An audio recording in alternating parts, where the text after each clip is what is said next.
Hey, this is Joe with Vive Health. Today I want to show you guys how to use a shoehorn.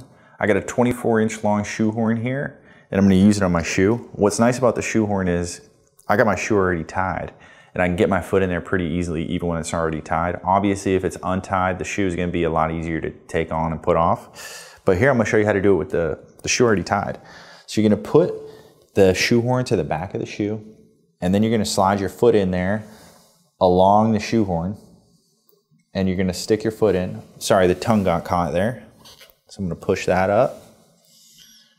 Put the foot in, slide through. Use that shoehorn to guide you. Once your foot's in, you take the shoehorn out and you're good to go. So if you like that, make sure to subscribe. If you have any other questions, just make sure to leave a comment. Thank you so much for watching.